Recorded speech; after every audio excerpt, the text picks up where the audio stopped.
Body building جم کا کام کیسا ہے؟ ہمارا باڈی بلڈنگ کا جم ہے، اس میں لڑکے کٹیں نکالتے ہیں، سپلیمنٹس اور ڈرگ بھی یوز کرتے ہیں۔ کٹیں کیا ہوتا ہے بھائی؟ کیا اس طرح جم کا کام کرنا جائز ہے؟ جی بھائی، جم کا کام کرنا جائز ہے، اور اگر اچھی نیت ہو ثواب بھی ہے۔ اچھی نیت یہ ہے کہ بھائی ہم مسلمان معاشرے میں ایسے نوجوان پیدا کر رہے ہیں جو ذرا صحت مند ہو، مسلمانوں کی صحت اچھی ہوگی تو اسلام کو فائدہ ہوگا، اور جم جانے سے کچھ فائدے اور بھی ہوتے ہیں۔ لوگ جو ہے وہ غیر اخلاقی سرگرمیوں کو چھوڑ دیتے ہیں۔ جم جانے والے لڑکے پان گٹکے اکثر نہیں کھاتے۔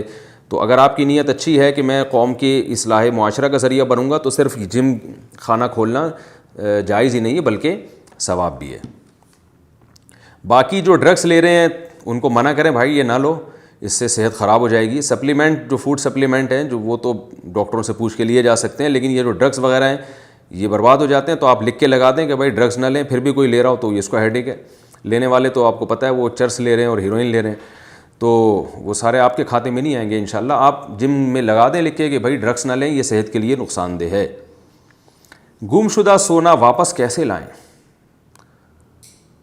حمام صاحب بنیر سے پوچھتے ہیں، ہمارے گھر سے کسی نے 8 تولے سونا چوری کر لیا، کوئی طریقہ یا وظیفہ بتا دیں جس سے سونا واپس مل جائے۔ بھائی جان پولیس کو بتائیں، پولیس کو بتائیں، کھوجیوں کو لے کر آئیں۔ کھوجی ہوتے ہیں نا، وہ چور کا پتہ لگاتے ہیں۔ دیکھیں اپنے گاؤں میں شہر میں تلاش کریں کہ کوئی کھوجی مل جائے، تو ایسا کھوجی نہ ہو کہ جو خود اس نے چوری کی ہو پتہ چلا، تو کھوجی کو تلاش کریں۔ کتوں کی مدد بھی لی جا سکتی ہے، تو یہ اس طریقے سے انشاءاللہ پکڑے جانے کا چانس ہے۔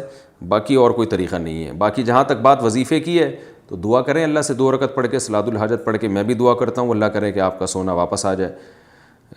باقی سارے غم دنیا میں اللہ نے دور کرنا رکھا بھی نہیں ہے۔ بہت سے غم جو ہیں ان کی تلافی ہو جاتی ہے، بہت سے غم انسان قبر میں اپنے ساتھ لے کے جاتا ہے۔ تو صبر کا دامن بھی نہ چھوڑیں، یہ بھی ذہن میں رکھیں کہ ہو سکتا ہے نہ ملے، تو بس صبر کرنا پڑے گا، پھر آپ کو اس کا نعم البدل اللہ آخرت میں انشاءاللہ عطا کر دے گا۔ بیوی بے نمازی ہو تو گناہ شوہر کو ہوگا؟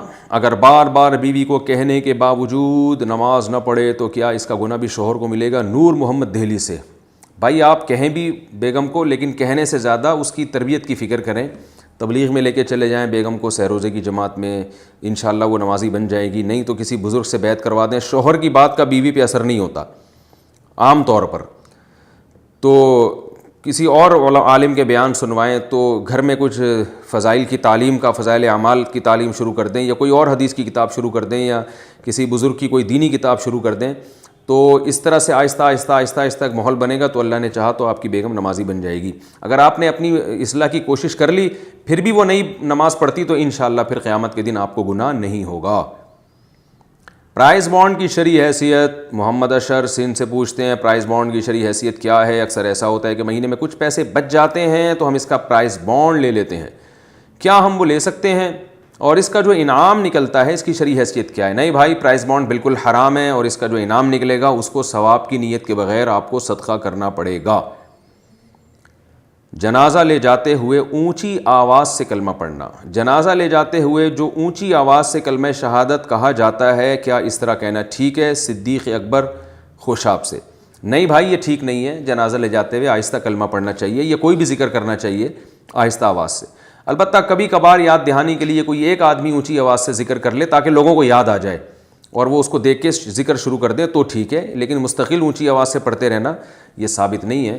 اور ویسے بھی ذکر بالجہر جو ہے نا، یہ تربیت کی نیت سے دل جمانے کے لیے تو ٹھیک ہے، جیسے اہل اللہ خانقاہوں میں ذکر بالجہر کراتے ہیں تاکہ ایک دھیان لگے، وہ تو دھیان لگانے کے لیے یا عادت ذکر کی ڈالنے کے لیے یا چیک کرنے کے لیے کہ کون ذکر کر رہا ہے کون نہیں کر رہا، کوئی ایسی مصلحت ہو تو ذکر بالجہر جائز ہے، لیکن فی نفسی ہی شریعت میں ذکر بالجہر بذات خود پسندیدہ نہیں ہے۔ آہستہ آواز سے ذکر کرنے کی شریعت میں ہمیں ترغیب ہے، اس بارے میں احادیث بھی موجود ہیں۔ میزان بینک میں پیسے رکھ کر منافع کمانا، اگر میزان بینک میں پیسے رکھیں اور اس سے نفع لے لیں تو کیا ایسا کرنا ٹھیک ہوگا؟ رضوان صاحب کراچی سے۔ جی ہاں ٹھیک ہے۔ کیا صحابی کے ساتھ علیہ السلام لگا سکتے ہیں؟ کافی لوگ حضرت علی رضی اللہ تعالی عنہ کے ساتھ علیہ السلام لگاتے ہیں جبکہ وہ صحابی تھے، کیا اس طرح صحابی کے ساتھ علیہ السلام لگانا جائز ہے یا ناجائز؟ عبداللہ غوری شہداد پور سے۔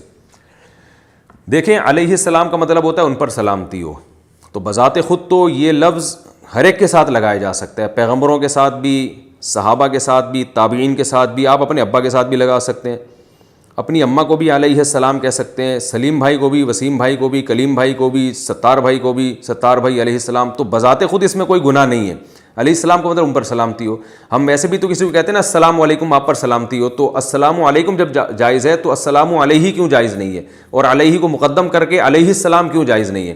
تو فی نفسی ہی یہ جائز ہے، لیکن بات یہ ہے کہ جب ایک چیز عرف میں شامل ہو گئی کہ وہ پیغمبروں ہی کا حصہ ہے، تو اور یہ عرف خلاف شرع بھی نہیں ہے، یعنی عرف میں ایک چیز سرایت کر گئی ہے کہ مسلمانوں میں یہ رواج پیدا ہو گیا ہے کہ صرف پیغمبر کے ساتھ علیہ السلام لگایا جاتا ہے۔ تو جب ایک رواج پیدا ہو گیا ہے اور رواج کے غلط ہونے کی کوئی شرعی دلیل بھی نہیں ہے، تو یہ پھر پیغمبروں کا عرف میں خاصہ بن چکا ہے۔ اب اگر کسی صحابی کے ساتھ آپ لگاتے ہیں تو یہ شبہ پیدا ہوتا ہے کہ گویا یہ ان کو پیغمبر سے ملا رہا ہے۔ تو جیسے حضرت علی رضی اللہ تعالیٰ عنہ، جن سے محبت ہمارے ایمان کا جزو ہے، داماد نبی صلی اللہ علیہ وسلم، آپ کے فضائل کوئی کم نہیں ہے، اس میں کوئی دو رائے نہیں ہو سکتی، لیکن اگر آپ باقی صحابہ کو رضی اللہ عنہ کہتے ہیں اور حضرت علی کو علیہ السلام کہتے ہیں تو اس سے یہ وہم ہوتا ہے کہ آپ حضرت علی کو باقی تمام صحابہ پہ فضیلت دے رہے ہیں، جو اہل سنت والجماعت کا مذہب نہیں ہے۔ تو اہل سنت والجماعت کا جو مذہب ہے وہ یہ ہے کہ سب سے پہلے حضرت ابو بکر ہیں، پھر حضرت عمر ہیں، پھر حضرت عثمان ہیں، پھر حضرت علی ہیں، تو یہ ترتیب ہے۔ تو یا تو سب کے ساتھ علیہ السلام لگائیں، اور ظاہر ہے نہیں لگایا جاتا کیونکہ یہ ایک پیغمبروں کے ساتھ لگانے کا عرف ہو گیا ہے، تو اس سے یہ وہم ہوتا ہے گویا وہ پیغمبر ہیں۔ تو باقی صحابہ کے ساتھ اگر ہم رضی اللہ عنہ لگا رہے ہیں تو پھر حضرت علی رضی اللہ تعالیٰ عنہ کے ساتھ بھی ہم رضی اللہ عنہ ہی لگائیں۔ باقی جو شیعہ حضرات ہیں ان کی رائے یہ ہے کہ حضرت علی کا تمام صحابہ سے مقام اور مرتبہ بلند ہے، یہ ان کی رائے ہے، تو وہ اگر لگائیں تو وہ ان کی اپنی رائے کے مطابق ہوگا۔ تو میں اس لیے کہتا ہوں کہ کسی مسلک کو آپ چھیڑیں نہیں، لیکن ایک مسلک کو فالو کریں، یا تو پورے ادھر ہو جائیں یا پورے ادھر ہو جائیں۔ تو اگر آپ اہل سنت والجماعت میں ہیں تو پھر اہل سنت والجماعت کی نظر میں حضرت ابو بکر کا مقام تمام صحابہ سے زیادہ ہے، تو جب ان کو آپ رضی اللہ عنہ کہہ رہے ہیں، علیہ السلام نہیں کہہ رہے، تو پھر آپ حضرت علی کو بھی رضی اللہ عنہ کہیں، ان کے ساتھ پھر آپ علیہ السلام نہ لگائیں تو بہتر ہے۔ تو باقی مسئلہ یہ ہے کہ میں نے بتایا کہ فی نفسی علیہ السلام کسی کے ساتھ بھی لگا سکتے ہیں، لیکن عرف بن گیا ہے پیغمبروں کے ساتھ لگانے کا، تو یہ وہم ہوتا ہے کہ گویا جس کو آپ علیہ السلام کہہ رہے ہیں عامی شخص کو، وہ پیغمبر تو نہیں ہے، تو عامی شخص کو بھی تو پھر کہہ سکتے ہیں نا، لیکن کوئی بھی نہیں کہتا۔ آپ نے کبھی کہا کہ فلاں مولانا صاحب علیہ السلام، تو کوئی یہ کہے کہ اس کی دلیل کیا ہے ناجائز ہونے کی؟ بھئی دلیل عرف ہے، اس کے غلط ہونے کی دلیل عرف ہے، عرف میں نہیں لگایا جاتا، تو عرف میں صرف پیغمبروں کے ساتھ یہ لگایا جاتا ہے۔ تو شرعی لحاظ سے کوئی اس کے جائز یا ناجائز ہونے کی کوئی دلیل نہیں ہے ہمارے پاس، لیکن بعض عرف ایسے ہوتے ہیں کہ جب ایک چیز پر عرف قائم ہو جائے، تو عبداللہ بن مسعود رضی اللہ تعالیٰ عنہ کا قول ہے ما رآہ المسلمون حسنا فہو عند اللہ حسن، مسلمان جس چیز کو اچھا سمجھنا شروع کر دیں، یعنی مسلمانوں کے علماء صلحاء نیک لوگ، تو پھر اللہ کی نظر میں بھی وہ اچھا ہے۔ تو مسلمانوں میں یہ چیز رائج ہو گئی ہے، عرب میں بھی عجم میں بھی، کہ علیہ السلام پیغمبروں کے ساتھ لگتا ہے، اور اس عرف کے غلط ہونے کی کوئی دلیل بھی نہیں ہے، تو اس عرف کی رعایت کرنی چاہیے، صرف پیغمبروں کے ساتھ لگانا چاہیے۔ لیکن اگر کوئی کسی صحابی کے ساتھ لگا رہا ہے تو آپ نہ لگائیں، جو لگا رہا ہے اس کو مخالفت میں شدت بھی نہ کریں، کیونکہ اس کا کوئی حلال و حرام سے، کوئی کفر یا اسلام سے کوئی تعلق نہیں ہے، وہ عقیدت محبت میں لگا رہا ہے تو لگانے دیں، آپ نہ لگائیں۔ آپ یہ کہیں کہ بھئی ہم جو ہے یہ لفظ ہمارے عرف میں انبیاء کے ساتھ خاص ہے تو ہم اس کو نبی کے ساتھ ہی خاص رکھیں گے۔